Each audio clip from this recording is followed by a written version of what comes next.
बिस्मिल्लाहिर्रहमानिर्रहीम। जैसे ही रूस की तरफ से ये धमकी दी गई कि जौहरी हथियार जो हैं उसको चलाने के हवाले से फोर्सेस जो हैं वो एक्टिव हो जाएं, वैसे ही उसी सेकंड उसी लम्हे जो है यूक्रेन के सदर की तरफ से एक बड़ी पेशकश कबूल कर ली गई। यानी बेलारूस की तरफ से, जो बेलारूस के अंदर जो 7 मुल्क है उसके अंदर यूक्रेन ने एक पेशकश जिसे पहले मुस्तरद किया था रूस की तरफ से, जो पेश की गई थी कि हम वहाँ पर मुज़ाकरात कर सकते हैं और वहीं पर बातचीत कर लेते हैं। कल रात यूक्रेन के सदर ने कहा था कि हम मुज़ाकरात नहीं करेंगे, लेकिन जैसे ही रूस ने आज जौहरी हथियारों की धमकी दी, हालांकि उसके पीछे रीज़न नेटो फोर्सेस थी। वो क्यों थी मैं आपको बताता हूँ, लेकिन पहले आपको ये बता दूँ कि जैसे ही ये धमकी दी, रूस ने कहा कि तमाम तर वो फोर्सेस एक्टिव हो जाएं जो न्यूक्लियर पावर्स और जो वेपन्स हैं, न्यूक्लियर वेपन्स, उनको इस्तेमाल करती है। इस धमकी के साथ साथ ना सिर्फ यूक्रेन बल्कि दुनिया भर के तमाम वो ममालिक जो इस वक्त रूस को अपना दुश्मन समझते हैं, सबकी नींदें हराम हो चुकी हैं। यूक्रेनी सदर ने फौरी तौर पे जो है वो मुज़ाकरात की डील जो है उसको एक्सेप्ट कर लिया और कहा कि बेलारूस के अंदर एक वफ्द जो है वो रूसी वफ्द के साथ जाके मुलाकात करेगा। और याद रहे कि इसमें सालसी तौर पे जो किरदार अभी अदा कर रहे हैं वो बेलारूस के खुद प्रेसिडेंट कर रहे हैं। क्यों नौबत पेश आ गई रूस को कि उसने एटमी हथियारों की धमकी दे दी, और नेटो फोर्सेस की वजह से क्यों? ऐसा क्या किया है नेटो फोर्सेस ने जिसकी वजह से रूस इस वक्त जो है वो इतना गर्म हो गया कि अब वो कहता है कि ठीक है, फिर हम अकेले यूक्रेन नहीं बल्कि 20-25 सारे जो यूरोपियन कंट्रीज है, पूरा जो खिता है, सब के सब उड़ा के रख देंगे।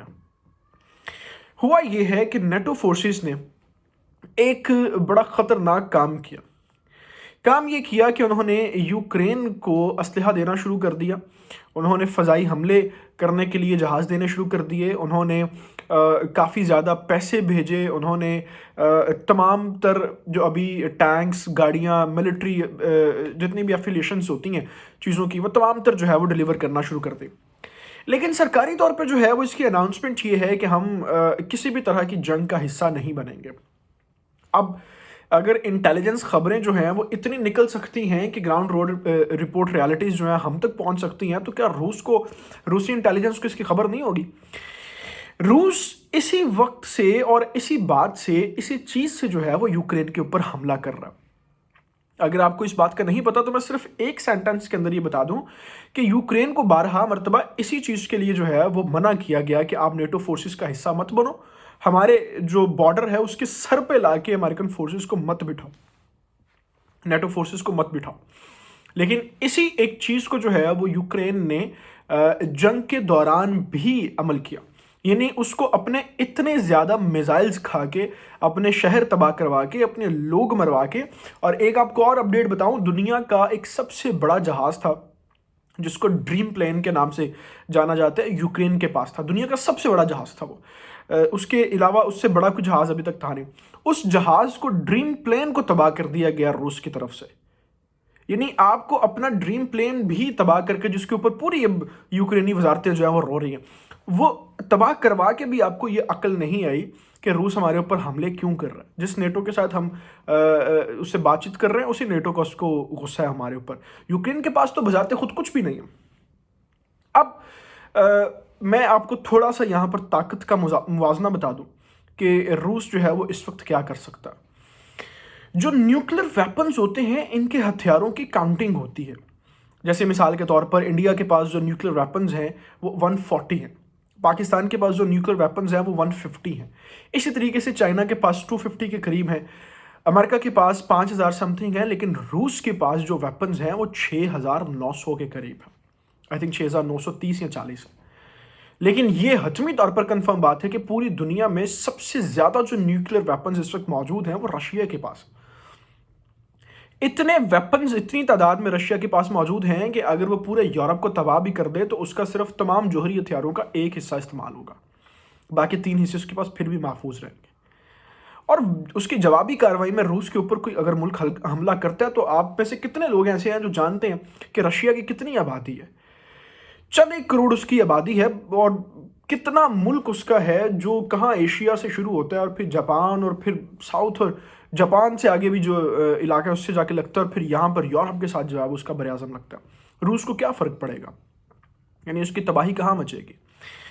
اب اس پوری صورتحال کے اندر 2 یا 3 سلوشن جو ہیں وہ یوکرین کے پاس رہ گئے ہیں، ورنہ کل یا پرسوں کی خدا نخواستہ رپورٹنگ ہم شاید آپ کو یہ سنا رہے ہوں خدا نخواستہ کہ رشیا نے جو ہے وہ نیوکلیر پلان اپنا جو ہے اس کو کرنے کا ارادہ کر لیا اور وہ اس کی سٹرائکس کر رہا۔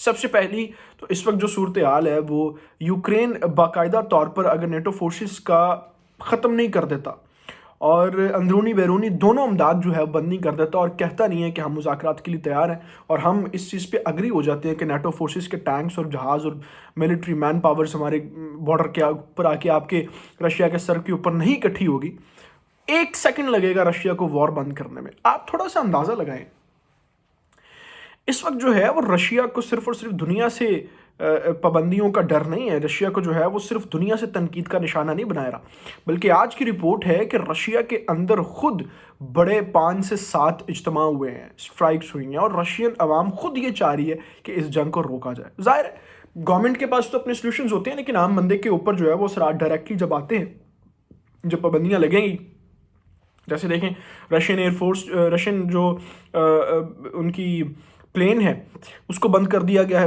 گیا، پھر اس کے بعد جو رشین اس وقت امپورٹ ہو رہی تھی اس کو بھی بند کر دیا گیا ہے، ایکسپورٹ کو بند کر دیا گیا ہے، پھر رشین نیشنلٹی والے لوگوں کو جو ہے وہ بڑی سارے ممالک کے اندر ویزوں کی بندش کر دی گئی ہے، پھر بینکس کے اوپر جو ہے وہ سٹرائکس کر دی گئی ہیں، انٹرنیشنل جو سوئفٹ کرنسی سوئفٹ کی پالیسی ہوتی ہے اس کے اوپر پابندیاں لگ گئی ہیں، پھر فرانس کے اوپر میں نے آپ کو بتایا تھا انہوں نے جہاز جو ہے وہ وہاں پہ قید کر لی ہیں۔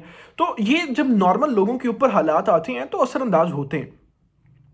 اگر اتنے 7 سمندر پار بیٹھے پاکستان جو ہے وہ رشیا کے ان حالات کی وجہ سے اثر انداز ہو رہے ہیں، ابھی دیکھیں مارچ میں پیٹرول بھی مہنگا ہوگا، گیسز بھی مہنگی ہوں گی، بجلی بھی مہنگی ہوگی، تمام تر صورتحال، تو رشین عوام بھی اس سے جو ہے وہ بڑا متاثر ہے، اب وہ خود سٹرائکس کر رہے ہیں۔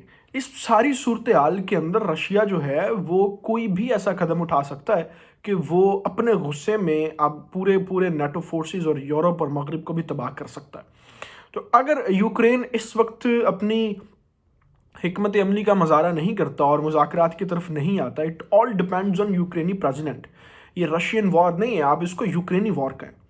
اگر یوکرین چاہے گا تو اس کے گھروں میں تباہی رک جائے گی، اگر وہ نہیں چاہے گا تو پھر یہ تباہی پورے یورپ کی لپیٹ میں آئے گی، اور یہ وہ بات ہے جس کی وجہ سے اب پورا یورپ ڈرنا شروع ہو گیا ہے کہ ایک بیوقوف بندہ جو آگے لگا ہوا ہے اس کی حماقت سے ہم سب لوگ مریں گے، اور پھر جب یہ آگ پھیلے گی تو یہ بڑھتی جو ہے وہ تیسری عالمی جنگ بنے گی، اور اس عالمی جنگ میں ہر ملک کے پاس ایٹمی پاورز ہیں، یعنی یورپ کے اندر تو پھر فرانس بھی آتا ہے اور پھر آگے جا کے برطانیہ بھی لگتا ہے، دونوں کے پاس ایٹمی قوتیں ہیں۔ اسرائیل کے بارے میں بھی خیال کیا جاتا ہے، اب البتہ ان کی نیشنل لیول پہ یہ صداقت اور ایگریمنٹس نہیں ہیں، تسلیم نہیں کرتے کہ ہمارے پاس ہے، لیکن 80 کے قریب بتاتی ہے دنیا کے ان کے پاس 80 ہتھیار ہیں نیوکلیر پاور، اور پھر امریکہ بھی پیچھے بیٹھا ہوا ہے جو ان کو پوری پشت پناہی اور سپورٹ کر رہا ہے۔ ظاہر ہے رشیا اگر نیوکلیر ویپن چلا دیتا ہے تو امریکہ تو ایسے نہیں بیٹھا رہے گا، تو یہ پوری دنیا کو اپنی لپیٹ میں لیں گے۔ It all depends on the Ukrainian president کہ وہ اس مذاکرات کی ٹیبل پر کیا کرتے ہیں جو بیلاروس میں آج ہونے جا رہے ہیں۔ ان تمام تفصیلات کے ساتھ ابھی میں آپ سے اجازت چاہوں گا، آپ سے گزارش ہے کہ آپ نے ابھی تک اگر چینل کو سبسکرائب نہیں کیا تو اس کو پلیز سبسکرائب کر لیں۔ مجھے میرے فیس بک اور ٹویٹر اکاؤنٹ کے اوپر فالو کرنے کے لیے آپ لنکس اباؤٹ سیکشن کے اندر اور ڈسکرپشن کے اندر بھی مل سکتے ہیں آپ کو۔ اللہ تعالیٰ سے دعا، اللہ تعالیٰ پاکستان اور پاکستان کے نوجوانوں کا حامی ناصر، اپنا بہت سارا خیال رکھیے گا۔ اللہ حافظ۔